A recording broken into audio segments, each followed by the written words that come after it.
Eh bien bonjour à toutes et à tous, ici The Marvelman. Aujourd'hui on se retrouve pour ce 185e récap de Marvel News. Donc je récap toutes les news Marvel qu'il y a eu dans la semaine, c'est parti.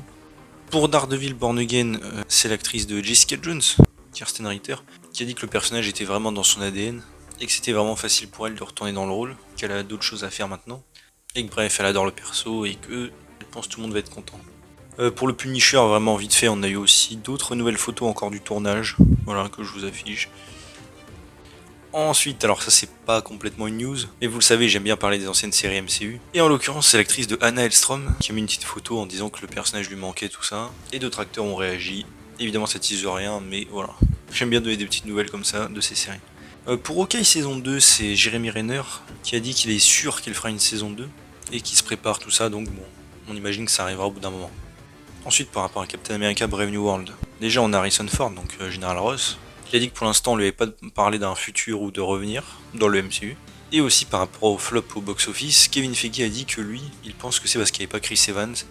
J'ai envie de dire, alors oui ça joue un petit peu, mais c'est surtout que le film était juste pas bon et que c'était un film Hulk, peut-être. Pour Eyes of Wakanda, ensuite je le mets parce que c'est vraiment dans l'indifférence générale. Depuis la dernière fois, bon déjà on a eu trailer tout ça, mais surtout la série est sortie. 4 épisodes, comme j'ai dit c'est vraiment dans l'anonymat, et j'en parlerai du coup cette semaine, j'ai dû décaler en fait la vidéo. Bref, donc vous inquiétez pas, je vais couvrir la série, mais j'ai l'impression que personne n'en a entendu parler. Ce qui est dommage puisque la série est sympa, on en reparlera dans ma vidéo. Pour Black Panther 3 ensuite, on a Marvel Studios qui apparemment serait très content et excité des idées de Ryan Coogler pour le film. Et on a un leaker qui a donné quelques apparemment informations sur les idées pour le film, qu'en l'occurrence ce serait Shuri qui enquêterait sur des anomalies liées au vibranium, qu'il y aurait des échos des Black Panthers du passé, que le méchant serait Zane, et que l'acte final du film serait dans une base dans l'espace. Et que ce serait une espèce de mix entre un film dans l'espace et un film avec du voyage temporel. Honnêtement, avec tout ce qui semble préparé pour Doomsday, voire même ce qu'on a eu dans Eyes of Wakanda, ça me paraît pas impossible. Ensuite, pour Moon Knight saison 2, c'est Oscar Isaac qui a dit « On verra peut-être un jour, ou peut-être qu'il retournera dans les films, et qu'on reverra peut-être Moon Knight ». Pour Groot, alors ça c'est assez marrant parce que c'est pas la première fois, c'est Vin Diesel qui tease encore un truc sur Groot. La dernière fois, vous savez, il avait parlé d'un film, et bah là il dit qu'il a enfin fini le film Groot, en tout cas la suite sur Groot, pour Disney, les amis de Disney, et qu'il est excité tout ça de voir la suite. Alors honnêtement, je sais pas, est-ce que c'est peut-être un film d'animation, potentiellement, je sais pas, c'est un peu chelou. Ensuite, pour la Strange Academy en vite fait, on a la rumeur que le projet serait de nouveau en développement, mais qu'on sait pas si ce serait sur Disney+, ou dans un autre format. Ensuite, on passe à Avengers Doomsday, avec 2-3 trucs intéressants. Bon, déjà, il y a eu encore des photos du tournage, avec la maison là, qui avait été construite pour le film. On a du coup Ian Gruffud, donc Reed Richards, de 2005, qui a encore dit qu'on ne lui a pas demandé de revenir dans le rôle, mais qu'on ne sait jamais et qu'en gros, lui, il veut. J'espère encore une fois qu'il y sera. On a aussi du coup le designer de production de Loki et 4 Fantastiques, qui s'occupera d'Avengers Doomsday et Secret Wars, donc production design. Pour le coup, c'est assez cool dans ces films-là, donc c'est bien. On a l'acteur de Diablo qui dit qu'il va encore tourner des scènes. Anthony Mackie aussi. Il a dit qu'il était à peu près à la moitié du tournage. Et que ce film allait être une destruction du monde chaotique. Tout simplement. Pedro Pascal dans Avengers, selon les médias, aurait un rôle essentiel, mais pas central dans le film. À voir ce que ça veut dire, j'imagine qu'il aura comme un rôle clé. Et c'est assez normal quand on sait que l'ennemi c'est Fatalis. Donc oui, j'espère bien qu'il sera important. Et aussi, alors bon ça c'est plus de la théorie que je rajoute, c'est l'acteur de La Chose, Ebon Moss-Backrack. On lui a parlé pareil des pouvoirs de personnages tout ça. Il a parlé de Gambit, de Diablo, mais aussi de Iceman, qui pourtant n'est pas confirmé au casting d'Avengers. Donc est-ce que peut-être c'est un indice que l'acteur serait là? Peut-être. Parce qu'à la manière dont il parlait, c'était pas vraiment comics, c'était par rapport au film qu'il va faire. On a appris aussi que le gars des costumes était celui qui avait fait Infinity War et Superman pour ce film. Ensuite, on va passer à Spider-Man Brand New Day, parce que oui, vous avez vu, j'en ai pas encore parlé, mais il y a eu énormément de choses, je pense que vous l'avez vu. Déjà, on a eu un petit teasing du costume qui était sorti il y a quelques jours, où on pouvait voir des détails. On a ensuite eu, après ça, une autre vidéo où on voyait le costume plus ou moins complet, où on peut voir que c'est celui du coup de la fin de No Way Home, qui a été quand même beaucoup retravaillé, pas le même logo, des proportions différentes. Il est moins ouf, je trouve, que celui de la fin de No Way Home. Tom Holland aussi, sur être méchant, n'a pas l'air très en forme pour le rôle. Bref, ça c'est autre chose, mais bref. En tout cas, ça se fait plaisir quand même de voir qu'il se débarrasse pas complètement du costume. Même si celui qu'on est dans le teaser n'est pas le même. J'ai plein de gens débattent de est-ce que c'est pas le même. Non, c'est pas le même. Le logo de l'araignée est différent, bref. Même les liqueurs, de toute façon, l'ont teasé. Mais bref, assez intéressant. On a aussi du coup Hulk et le Scorpion qui sont confirmés pour le film. Alors Hulk on le savait déjà, mais le Scorpion est bel et bien confirmé de revenir. Ça c'est vraiment cool. Mais j'ai vraiment l'impression qu'il va avoir un rôle minime au tout début du film. J'ai vraiment l'impression que ça va être un délire comme ça. Je peux me tromper bien sûr et j'espère.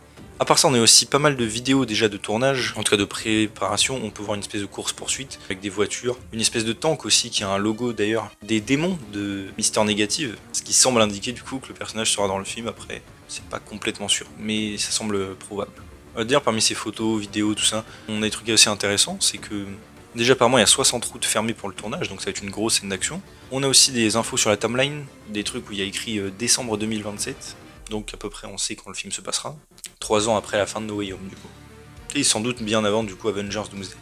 Aussi on a l'assistant du réel qui a mis quelques photos de couverture de comics, avec en l'occurrence Boomerang, un des méchants qui, je rappelle, il y avait des rumeurs qu'il soit dans le film. En parlant de ça, on a un leaker qui dit qu'en plus des personnages confirmés, il y en a plein d'autres qui n'ont pas été annoncés, et que parmi eux il y a bien Boomerang Tombstone, qui était déjà un teasé, je le rappelle, à l'époque, il y avait des rumeurs de ça, un truc de Disney, mais aussi Tarantula et Ramrod, qui est une espèce de cyborg plus ou moins. C'est vraiment des méchants secondaires de Spider-Man. Encore une fois, c'est cool, mais cette rumeur me fait croire que ça va être comme ce qui était prévu pour le Spider-Man 4 de Sam Raimi, un montage où on verra Spider-Man se battre contre plein de méchants qu'on va pas malheureusement développer. Et je pense que ça va être ça, malheureusement. Apparemment, bon, ça c'était Leaker qui le disait, hein, puisque là, à l'heure où je fais la vidéo, on n'a pas encore vu. La scène de course-poursuite sera en fait que le Punisher et Spider-Man se battent pour prendre le contrôle du véhicule dont on a parlé. D'ailleurs, le synopsis officiel, j'ai oublié de le mentionner, dit qu'on a donc bel et bien Spider-Man, Hulk et le Punisher qui s'affrontent les uns les autres avant de découvrir qui est derrière, enfin qui est la vraie menace et le vrai ennemi derrière tout ça. Encore une fois, hein, ça, sur le papier c'est très cool. Je rappelle quand même que Hulk c'est Professeur Hulk à l'heure actuelle, même si je me doute qu'il va changer. Et le Punisher, bon déjà vu ce qu'il était en Born Again, voilà. Et surtout, qu'est-ce qu'il va faire contre Hulk et Spider-Man, mais bref, ça va être très étrange à voir. D'ailleurs, Hulk aurait rencontré 2 personnages Netflix, un des seuls Avengers originaux à l'avoir fait, puisqu'il a vu Daredevil et bientôt le Punisher. D'ailleurs, un leaker dit qu'il n'y aurait pas Fisk ou Daredevil encore une fois. Et alors ça c'est du bonus, c'est un petit peu moins fiable, mais je le casse quand même. Par rapport à Sadie Sink, vous savez qui jouera un rôle, peut-être Mary Jane, Mayday Parker, Gwen Stacy, bref on savait pas. Le leaker dit qu'elle s'appellerait Carly, et qu'il y a un twist avec son personnage, c'est qu'elle est la fusion de 2 personnages des comics. C'est une brillante scientifique qui devient alliée de Peter, de manière discrète, mais elle est impulsive et elle a un instinct d'investigateur qui la conduit à découvrir une organisation secrète, et elle va avoir besoin de l'aide de Peter pour survivre. Et le leaker dit du coup que le twist, c'est un truc de ouf, qui va choquer tout le monde, que c'est pendant le climax, et elle a des motivations personnelles pour arriver dans le monde de Peter tout d'un coup. Et apparemment la révélation de son personnage va motiver Peter à se battre encore plus, même pour Avengers Doomsday ou tout ça. Assez intéressant si c'est vrai. Alors qui est-ce que ça pourrait être? Est-ce que du coup c'est Mayday Parker et il apprend que sa fille d'une dimension ou d'un futur? Peut-être. J'ai pensé aussi à Teresa Parker, sa sœur cachée hein, qui existe des fois. Ça pourrait être assez intéressant, on l'a jamais fait en film, Peter qui a une sœur cachée. Et vu qu'il a plus de famille en plus, ça tomberait bien, je veux dire, au bon moment, mais ouais, pas d'idée. Bon après, moi perso, je voulais juste qu'on parte sur du Mary Jane, ça aurait été plus simple, mais bon, on verra. On a appris aussi que le gars des costumes était celui qui s'était occupé de No Way Home et Thunderbolt pour ce film. En vite fait, pour le Spider-Man 4 de Tobey Maguire, c'est le scénariste de The Batman qui a dit qu'il aimerait beaucoup écrire un film où Tobey doit jongler entre son rôle de mari, de super-héros et de père, et qu'il aimerait bien faire un film comme ça. Bon, personnellement, j'ai envie de dire, qui n'a pas envie de voir un film comme ça. Mais bon, à l'heure actuelle, je pense que ça devient de plus en plus mort. Et sans être méchant, le scénariste de The Batman, j'ai pas trop aimé, donc... En tout cas, le scénario, donc voilà. Trop de facilité, personnellement. Aussi, je voulais parler vite fait du comics Spider-Man 94, vous savez, la série suite, enfin le comic suite à la série des années 90, qui avait l'air assez intéressante, puisqu'elle devait expliquer la fin, en fait, de la série qu'on n'a pas vue. Et ben en fait, pas vraiment, puisqu'ils ne vont pas expliquer comment Peter a sauvé Mary Jane. Et la série se passera après. Mais que si le comics en gros marche bien, en gros se fait de l'argent, ils le feront peut-être après. Bon bah aucun intérêt du coup, puisque le but c'était justement d'expliquer la fin de la série qu'on n'a pas eu, et bah la fin c'était Mary Jane qui disparaît, donc aucun intérêt à lire ce comics, et en plus il est extrêmement laid, bref très déçu, mais bon. Ensuite pour les 4 fantastiques, je parlerai du box-office quand le film sera vraiment fini, mais il fait pas beaucoup d'argent, il a une chute vertigineuse de 80% aux États-Unis, bref, ça sent extrêmement mauvais pour le film malheureusement. Après on peut en reparler, mais c'est assez logique quand on sait ce que Marvel fait depuis quelques années. On a eu donc aussi des concept art, et on a appris des choses assez intéressantes sur le film d'origine. Déjà à la base, Red Ghost devait être présent à la fin avec Galactus. Quand Reed faisait le compte à rebours pour téléporter la Terre, on entendait une voix avec un accent russe en train de le narguer, et en fait c'était lui qui devait détruire les ponts pour se téléporter, vous savez. Et c'était lui qui condamnait la planète. Ça peut être super cool, même si la surfeuse fait le taf, mais voilà. Vu qu'elle change d'avis 3 minutes après, c'est vrai que c'est un peu débile. Le réalisateur d'ailleurs a parlé un peu de toutes ces scènes coupées et des méchants coupés, en disant qu'il espère qu'ils reviendront. Que à la base il y en a plusieurs, même qu'on a vu dans le trailer, qui étaient dans le film. Mais qu'en fait, puisque au final, on sait que le scénario n'était pas fini quand ils ont commencé le tournage comme d'habitude, en fait au fur et à mesure du film ils se sont rendus compte qu'ils voulaient pas en faire de backstory et plus se concentrer sur Galactus. Et qu'en gros il y avait trop de personnages à présenter et tout ça, donc c'est pour ça qu'ils ont coupé les méchants. Alors excusez-moi, dans le film il y a 6 personnages qui se battent en duel. les 4 Fantastiques, Galactus, et encore puisqu'il a pas de personnalité, et la Sorceuse qui n'est pas très développée, donc je trouve cette excuse extrêmement bateau, et oui, c'est un des défauts du film, je trouve. Il manque vraiment une bonne demi-heure pour qu'on introduise les personnages, et qu'on s'attache à eux, et tout ça, donc ouais. Bref, mauvaise excuse. La vraie excuse, je vais vous la donner, je pense, c'est que maintenant ils veulent à tout prix que les films fassent 2 heures aux alentours, puisqu'ils font beaucoup moins d'argent qu'avant, et comme ça ils auront plus de séances réservées que si le film fait 2h30. Voilà. Je vous donne la vraie raison. Hein. Bref, bien dommage, puisque du coup on se retrouve encore une fois avec un film mid, et qui en plus fait pas d'argent au box-office, donc c'est gagnant-gagnant. Je veux dire, quitte à pas faire d'argent, autant faire le film bien, quoi, j'en sais rien. Bref. Truc assez intéressant aussi, on a eu apparemment un gros problème dans les coulisses par rapport au scénario, par rapport au crédit du film. Et c'est la ligue là, des scénaristes à Hollywood qui a dû intervenir et décider entre guillemets qui méritait les crédits. Quelle bonne ambiance chez Marvel, sachant qu'il y avait en plus 5 scénaristes différents. L'acteur de Johnny Storm aussi a dit qu'il s'était entraîné pendant plus d'1 heure à dire Flame on, vous savez sa phrase, qui évidemment n'est pas dans le film, hein, logique. Et à part ça aussi, alors c'est de la rumeur mais ça me paraît très logique quand même, malgré tout, apparemment Marvel aurait déjà négocié avec le réalisateur Matt Shakman pour faire une suite. Enfin la suite on sait hein, qu'elle est prévue, ils l'ont annoncé, mais peut-être que le réalisateur reviendrait, ce serait logique. Mais pour les 4 Fantastiques j'ai pas fini, je voulais revenir sur les 4 Fantastiques 3, avec l'ancienne version, hein, 2005 tout ça.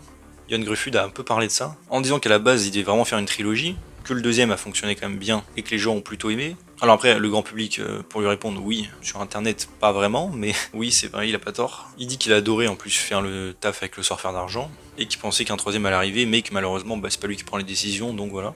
Et qu'il est passé par une espèce de phase de deuil par rapport à son rôle, parce qu'il avait vraiment adoré le rôle, donc il était triste de pas pouvoir le rejouer. Bon, espérons qu'il revienne. Et oui, un 4 Fantastiques 3 aurait été très cool, hein. On sait qu'à la base, il voulait faire des trucs avec le Wakanda, les Skrulls, il me semble, et il devait y avoir les enfants, Franklin et Valeria, ça aurait été sympa. Et je pense qu'on aurait eu des Skrulls beaucoup plus réussis que ceux du MCU. Il a d'ailleurs dit par rapport au premier film qu'il est triste que la scène où il se transforme en Hugh Jackman ait été coupée parce qu'il adore l'acteur et que c'était un super clin d'œil et tout.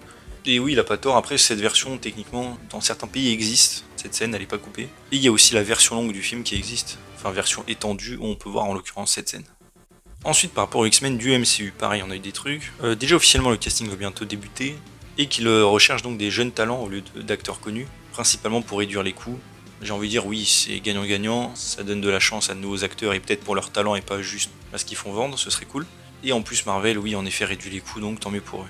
Un leaker dit d'ailleurs que ça va commencer après qu'Avengers Doomsday ait fini le tournage, ça me paraît très logique. Le script est toujours écrit, bon ça on le sait. Le réalisateur du film a dit lui que le truc principal des X-Men c'est la complexité. Ces personnages ont chacun des conflits intérieurs, des problématiques à leur place dans le monde. Et bref, il a vraiment hâte de pouvoir faire le film. Aussi on a l'acteur Taron Egerton qui avait dit avoir parlé avec Kevin Feige pour un rôle il y a quelques années. Il dit qu'il croit se souvenir d'avoir mentionné Cyclope pour le rôle. Bon a priori c'est mort, mais en vrai oui je l'aurais bien vu en Cyclope, beaucoup plus qu'en Wolverine, j'ai pas compris ce fancast. Mais bon a priori c'est mort. Ensuite par rapport à un Deadpool 4 et Blade, je mets les deux mélangés, c'est Marvel Studios qui officiellement apparemment n'a pas d'urgence à faire ses films. Ils sont pas pressés quoi donc. Bref ça arrivera pas pour l'instant quoi. Pauvre Blade hein, je rappelle, qui est annoncé depuis 2019. Ensuite par rapport au futur du MCU, apparemment on a donc une date pour le 23 juillet 2027 pour un film inconnu. Et on a aussi un agent apparemment de chez Marvel qui a commenté que ce sera plus pareil avec le box-office, qu'ils feront plus des gros trucs à 1 milliard, avec le Covid tout ça et qu'on n'aura plus jamais des moments comme ça. Alors moi je vais lui donner une explication plus simple. Déjà bon il y a les prix qui jouent sur est-ce que les gens vont se déplacer, ça c'est vrai, faut le prendre en compte aussi, ça il le mentionne jamais. Mais surtout non c'est pas vrai. En plein Covid, No Way Home 2 milliards. Minecraft, presque 1 milliard. Barbie, Oppenheimer, les deux... enfin Barbie 1 milliard et Oppenheimer presque 1 milliard je crois. Moi je vais pas tous les faire mais non c'est pas vrai. Les films fonctionnent aussi bien qu'avant quand les gens vont les voir. C'est juste que Marvel a pris un gros coup sur sa réputation, et pas que Marvel d'ailleurs, et que les gens juste en ont marre et choisissent plus précautionneusement leurs films j'allais dire.